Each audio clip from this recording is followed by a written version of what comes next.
On today's video, we're going to be showing you how to make these incredible, delicious ring bologna.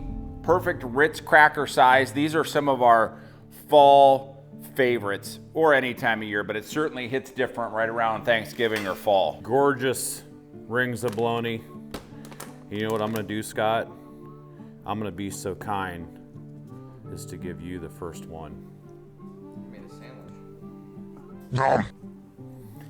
One of my absolute favorites, Ritz crackers, some ring bologna, and a little bit of cheese and some mustard. It's kind of a lot of mustard, but I like mustard. How'd we do? That's amazing. So showing you using our convenient kit, the components that you need to produce this are in the kit. Of course, you're gonna need 25 pounds of protein. We're gonna be using some venison from Seth's deer today. You can use beef, pork, whatever you choose, along with some made with meat home processing equipment. You too can turn out this delicious, healthy fall snack. Let's just get started making it. You know how awesome it is to have this in your freezer, your refrigerator, share it with family and friends, especially around the holidays. I mean, any time of year, but I'll slice this up. You're having a football party, whatever it might be. You're at hunting camp, ring bologna. Let's make some. So we've got the 20 pound, this is Seth's deer, and this is what he's chosen to do. He's got 20 pounds of deer. I don't know why he's smelling it. Last time I saw that deer was at 17 yards. 20 pounds of deer. He's chosen to add 4 pounds of pork trimmings and then a pound of pork fat. So we'll just start by getting our meat blended up here. And then I'm gonna go over the different ingredients that we're gonna add at different times from our kit. So our ring bologna kit, I'll show you what's in it here. Seth has chosen to do the natural cure version. So we're gonna be doing celery powder and cherry powder in place of the sodium nitrite. So we sell this kit with different variations. You can get the all natural version, which Seth has chosen to use, which is going to replace the sodium nitrite with the cherry and the celery, okay? So in this case, we're not gonna have sodium nitrite, we're gonna have the natural version. Seth has also chosen to add mustard seed because he likes that. It's not included in the kit, it's a separate component. I'm gonna set that off to the side. So we've got our cure, we've got encapsulated citric acid, we've got hickory smoke powder, a minced garlic, we've got our sea salt and pepper base seasoning, and of course we've got our casings. Now the casings, it's important that we go over and we put these in some water to soak. These need to soak for about 20 minutes, which is about perfect for your grinding step. So these are gonna go in some water to soak, and then I'll show you what to do with these different components here. Some warm water, casings are gonna go in this warm water while we do our grinding. So we'll get that soaking, set that off to the side. Very important point to make is the encapsulated citric acid can never be ground, and you cannot hold your product after you mix this in. We're gonna mix this in the last mix, or like when we're at the end of the mixing step. The reason being, these are encapsulated in cottonseed oil. The acid itself it will burst prematurely if you grind it, hold it too long, or overmix it, and it'll cause a crumbly product. This adds tang, and it will lower the pH of the product, giving it some longer shelf life. So this packet right here of encapsulated citric acid must be set aside for later in the process. So that's gonna get set aside along with the mustard seed, because we don't grind the mustard seed as well. That gets added in later. So that being said, we have our base seasonings that we can add into this mixture now. So sea salt and black pepper is our main flavoring. We're just gonna dump it right on top here. This gives it that great old-fashioned flavor. Hickory smoke powder. It's a natural hickory smoke powder. We like to add it, especially if your smoker cooking method maybe doesn't have the punch that you think it might have. Just adds a great smoked flavor no matter what. Minced garlic. And then finally our 2 step natural cure, which is our celery juice powder and our cherry powder. Celery juice powder from celery, cherry juice powder from cherry. Take our decant, pack it out. Now that we have all these components together, we can just hand mix them and get on with the grinding step. Today we're using the 1.5 horsepower made with meat grinder. We're going to do a coarse grind and then 2 like medium or fine grinds. So feed this through here, the coarse grind first.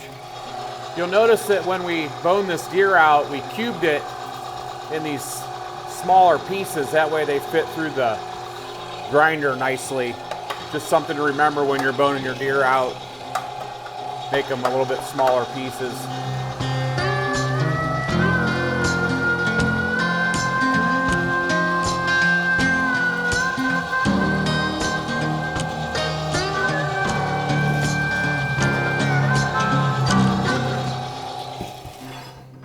Now that our coarse grind is complete, we're just going to switch over to our smaller plate and we're going to grind 2 more times. So the coarse grind, obviously that's going to incorporate all your seasonings and everything into it. And then it's just about kind of what you want your particulate size to be. Like when you cut open the bologna itself and see what the meat looks like. So if we can grind it several times, we're going to wind up getting a nice smooth texture to that product. And it's real important that the meat is cold for this process. You can see kind of the frost on here. If the meat doesn't stay cold enough, you can risk what's called fatting out, where the fat and the proteins don't bind together. And that's not a desirable product as well. So you don't want to overdo it. But we've found that 1 coarse grind and 2 fine grinds with a product like this is optimal.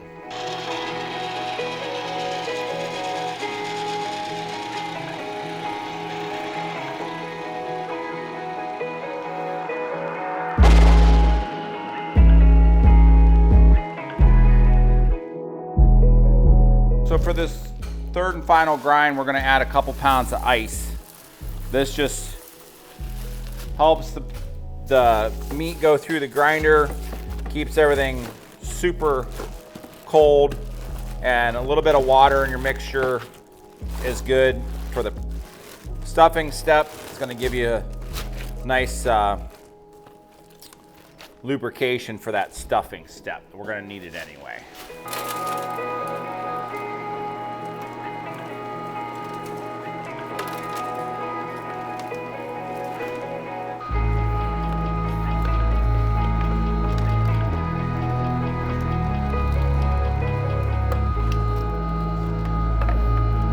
Now that we're all ground up, we're gonna go to our mixing step. And this is where we're gonna finally add the mustard seeds and the encapsulated citric acid.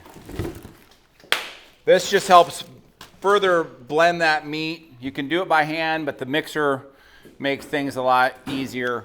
We're gonna go for a minute forward, a minute reverse, minute forward, minute reverse for 4 minutes, and then in the last minute, we're going to add our encapsulated citric acid and our mustard seed. Just long enough to kind of get it mixed in there. Here we go.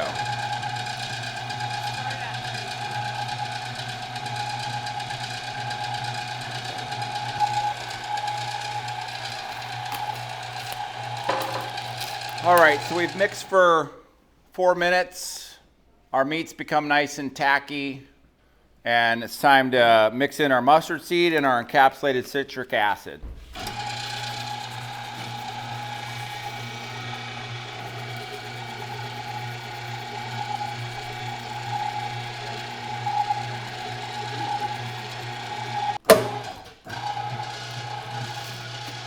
After about a minute, that stuff's all nice and incorporated. We'll just clean out our mixer. Get that unplugged before we be reaching our paws in there. By nature of the fact the stuff getting tacky, it's going to be stuck in there. Clean all that out. See how this is. So we'll be adding a little bit of water to this when we stuff it, just to help lubricate it. Grinding, mixing, everything's done. All our ingredients are in. We're just gonna add a little bit of water. We can just kind of tell by the texture of this that it needs a few ounces of water. When it's real sort of stiff, and that water just helps lubricate it, so the grinding step will go a little bit smoother for you. Stuffing step. Our ring bologna casings have been soaking this entire time during the grinding and mixing step. So now what we want to do is just fill these casings. I like to move them around a little bit just so that, make sure that meat fills the casing nice, you don't get any air pockets. We get down here to the end, you want to leave yourself just a little bit of room. Take the pressure off of it so you don't overfill your casings. And then when you remove it, here's the key to tying these. You want to twist them. I usually give them a couple twists. They come pre-tied with a string. I make one loop around, make a second loop around, but on the second time, I leave enough slack in the string to pull it back through itself. So I do that once, and I do that twice. Pull it snug, and you've got a ring ready to go on your smokehouse stick.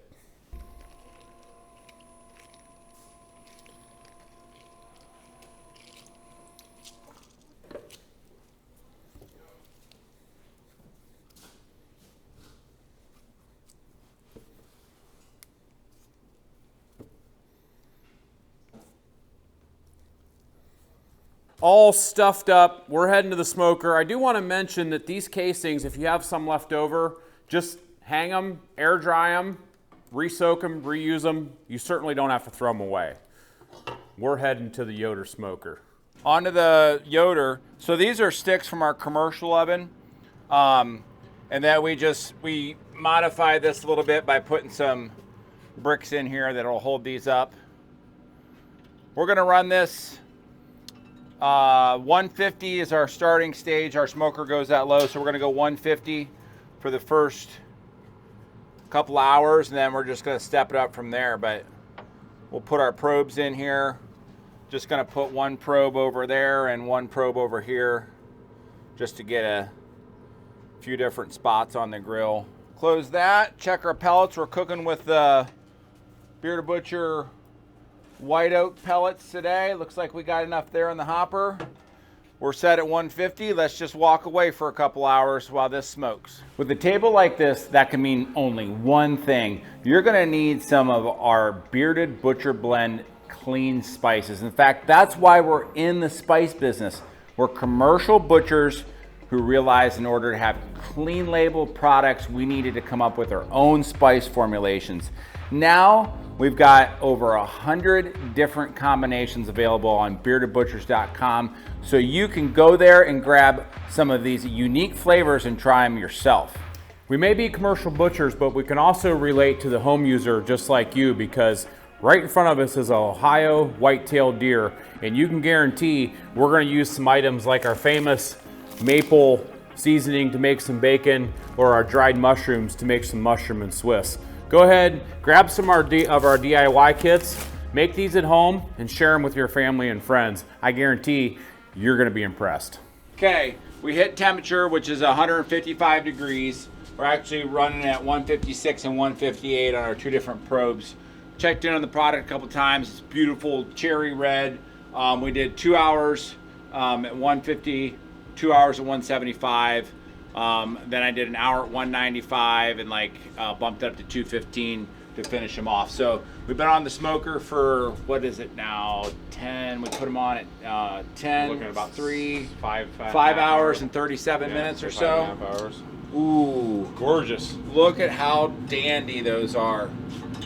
Beautiful cherry red, hardwood smoked, something that you can feel really proud of and share with your friends and family. Only thing left to do at this point is get them off. We're gonna dump them in an ice bath. We got a tub here of ice and water. We'll let them chill down to about 80 degrees. They'll stay in the fridge overnight and they'll be ready to go. Put that over here, Landon.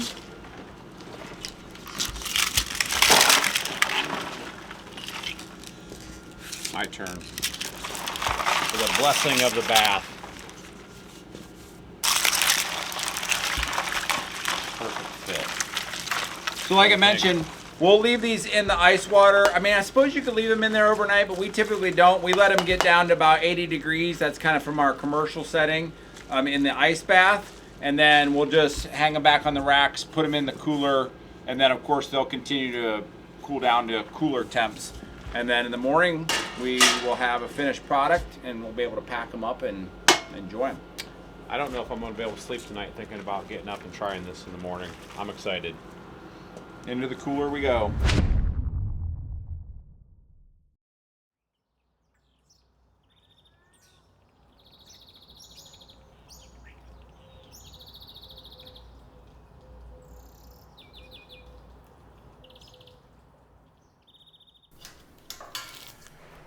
The moment of truth. Look at those beauties. Absolutely gorgeous. Sat in the cooler overnight. We've got some beef to process today, but before we do that, we're gonna sample some deer ring bologna. What do you think, Scott? Those look amazing. Is that the one we're gonna go for? Sure. Give you some room. That bright red color. Now this casing is a non-edible collagen casing. So you got to peel the casing off. Sometimes the easiest thing to do is just to, ooh, look at that. We talked about that particulate size from the grinding. Without a doubt, just by cutting that open and looking at that texture and the smell of this, it's going to be so good. I'm excited. That's why your grinding and mixing process is so important. It So is. when you cut into that, it looks like that and not Yep, ground beef. it's not crumbly. Yeah, this is 1,000%. There's those mustard seeds. I'm a mustard seed guy in my bologna. I love the texture of it. Oh. Look at those. And look at all this that we have to eat and share. Yeah, you might, I mean, even if you spent 10 bucks a pop, 15 bucks a pop on these, you got $150 to $200 worth of prime smoked meat. So, You're gonna make me wait. empty kit and 25 pounds of venison. Rock and roll. Cheers.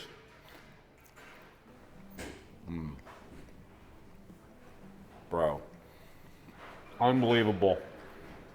we get that classic smoked flavor, and then right behind it, you get some of that tang from that encapsulated citric acid.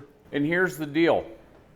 Couple hours, maybe you get a day off, maybe it's a holiday, you're doing it on the weekend. Get some family, get some friends, get the equipment, buy the kit, Wow, and that's good. you too can have this. That is awesome. Fantastic. At this point, all we do is we typically seal them in a vacuum package just like this, still with the casing on. They freeze extremely well. You can keep it refrigerated for, a month or so. But best thing to do is pop it in the freezer. But they make awesome gifts. You can hand one of these out to a family member, a friend, take them to work. And they are, bar none, one of the absolute favorite snack meats of the Bearded Butchers. You know what I'm excited for? We're heading to our cabin. We're going to be doing some deer hunting for gun season here in Ohio in about a week and a half. We're going to take some of this with us. We're going to get the crackers, the cheese, the mustard. We're going to sit around the wood burner, and we're going to enjoy some venison ring bologna. Hopefully, I'm looking forward to that. I am too. Hopefully, you guys and gals enjoyed the video. It's another how-to. Make this stuff at home. You're going to love it. And until next time, see ya.